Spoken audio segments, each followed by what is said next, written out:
আসসালামু আলাইকুম, স্বাগত জানাচ্ছি সবাইকে আমার চ্যানেল গ্রাফিক্স ইম্প্যাক্টে। আশা করি আপনারা সবাই অনেক ভালো আছেন। তো আজকে আমি আপনাদের সামনে নিয়ে এসেছি নতুন আরেকটি টিউটোরিয়াল, যেটা গত টিউটোরিয়ালে আমি আপনাদেরকে দেখিয়েছিলাম যে কীভাবে আপনারা distort and transform flip use করে এরকম একটি স্টার টুলের সাহায্যে এরকম একটি ডিজাইন করতে পারেন।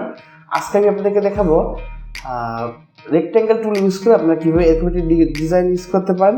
কেউ যদি এই ভিডিওটি মিস করে আগের ভিডিওটি মিস করে থাকেন তাহলে অবশ্যই আমি ভিডিওর লিঙ্ক ডেসক্রিপশনে দিয়ে দিব, ওখান থেকে আপনারা দেখে নেবেন।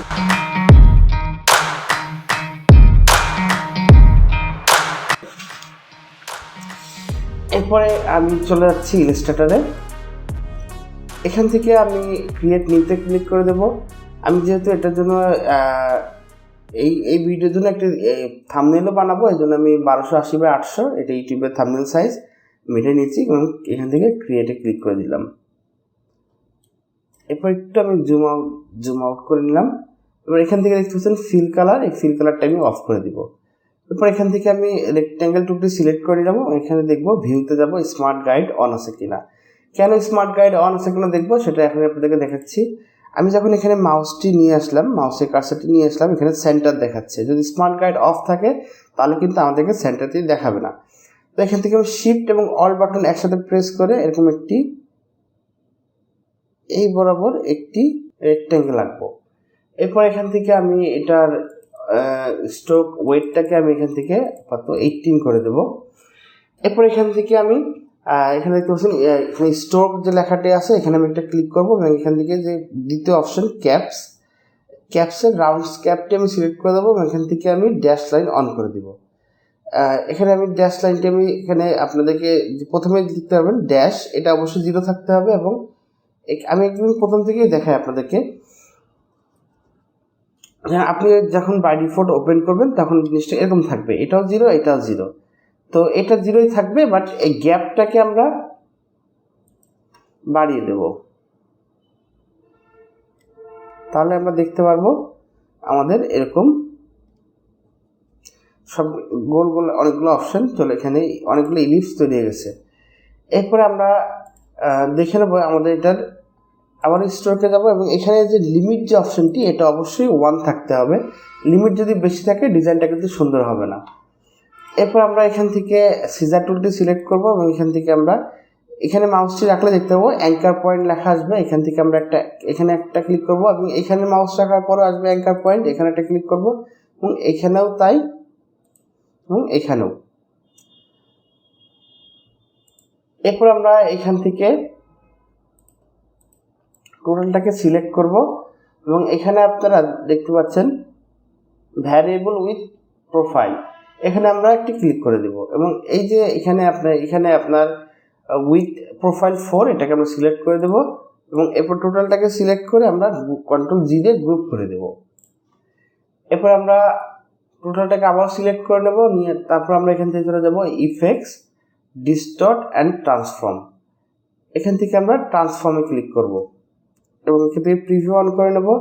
এটাকে আমরা করে দেব স্কেলের হরিজন্টালে আমরা করে দেব 95 এবং ভার্টিক্যালে আমরা করে দেব 95। এরপর আমরা এখান থেকে যে রোটেটের যে অপশনটি আছে এটাতে আমরা 3 করে দিব এবং এখান থেকে দেখতে পাচ্ছেন কপিসে আমরা এখানে সিলেক্ট করার পরে আমরা আপ অ্যারো ক্লিক করে ধরে রাখবো, তাহলে কিন্তু এরকম অনেকগুলো কপি হবে এবং এটা আস্তে আস্তে ভিতরের দিকে যাবে। এবং যখনই আপনি স্যাটিসফাই হয়ে যাবেন যে ঠিক আছে আপনার আর কপি প্রয়োজন নাই, তখন আপনি এটাকে ছেড়ে দিবেন। এরপর আপনি ওকে ক্লিক করে দিবেন। এরপর আপনি এখান থেকে আবার টোটালটাকে সিলেক্ট করে নেবেন এবং এখান থেকে আপনি অবজেক্টে যাবেন এক্সপ্যান্ড ইন অ্যাপিয়ারেন্স। এরপর আমরা টোটালটাকে আবারও সিলেক্ট করে নেব এবং এখান থেকে আমরা চলে যাব গ্রেডিয়েন্ট প্যানেলে এবং এখান থেকে আমরা দুটি কালার দিয়ে দিব।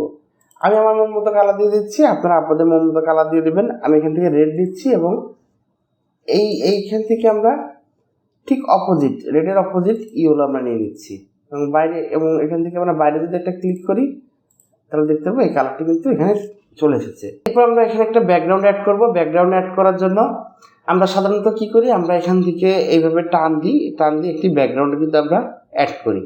তো এখানে অনেক সময় দেখাচ্ছে উপরে নিচে সব জায়গায় অনেক জায়গায় ফাঁকা থেকে যায়। তো এর জন্য আমরা কি করবো, আমরা রেক্ট্যাঙ্গেল টুলটা সিলেক্ট করে নেব, নেওয়ার পর আমরা এখানে একটা ক্লিক করব এবং আমাদের যে আর্টবোর্ড সাইজ ছিল দেখুন 1280 বাই 800 আমাদের আর্টবোর্ড সাইজ ছিল। তো আমরা এই বরাবর এখানে ওকে করে দিব। এরপর আমরা এখান থেকে টোটালটা সিলেক্ট করব, আমাদের ডিজাইন এবং আমাদের যে ব্যাকগ্রাউন্ড এটাকে আমরা সিলেক্ট করার পরে ডিজাইনে একটি ক্লিক করব। এরপর আমরা এখান থেকে অ্যালাইনে যাব এবং এখান থেকে আমরা দেখতে হরিজন্টাল অ্যালাইন সেন্টার এখানে একটা ক্লিক করব এবং এখানে 5 নম্বর অপশন ভার্টিক্যালি অ্যালাইন সেন্টার, হ্যাঁ এখানে আমরা ক্লিক করবো। দেখুন একদম বরাবর কিন্তু আমাদের ব্যাকগ্রাউন্ডটি বসে গেছে। এবার আমরা এখান থেকে ব্যাকগ্রাউন্ডের কালারটি চেঞ্জ করে দেবো, এখান থেকে আমরা ব্ল্যাক করব, আপনারা যে কোনো কালার নিতে পারেন আপনাদের মন মতো।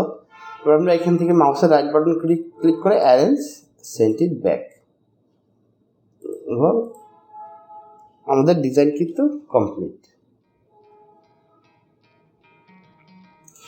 তো দেখতে পাচ্ছেন কতটা সহজ ছিল এই ডিজাইনটি তৈরি করা।